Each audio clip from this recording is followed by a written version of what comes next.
Hello दोस्तों, नमस्कार। मैं हूं पवन कुमार मिश्रा और आप देख रहे हैं प्राउड टू भोजपुरी। दोस्तों, पवन सिंह जी का एक भक्ति गीत और रिलीज हो चुका है जो कि शुभ-लाभ फिल्म के ऑफिशियल यूट्यूब चैनल से रिलीज हुआ है और गाने का नाम है माई मोरी दुलरी। क्या गाना है! गाना सुनने के बाद एक अलग आनंद आया। गाने को हमारे लिखा है अरुण बिहारी जी ने और म्यूजिक दिया है छोटू रावत जी ने। इस टाइप का गाना हमेशा दर्शकों को अच्छा लगता है क्योंकि ऐसे गानों में एक भाव होता है और उसी भाव से पवन जी ने इसको गाया है। तो आप लोग जरूर सुनिए।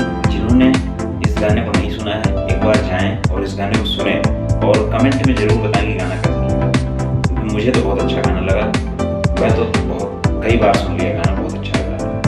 तो ऐसे प्यार दुलार बनाए रखें और जिन्होंने हमारे इस चैनल को सब्सक्राइब नहीं किया है, चैनल को सब्सक्राइब कर लें और अपना प्यार आशीर्वाद बनाए रखें। मिलते हैं अगले वीडियो में, तब तक के लिए।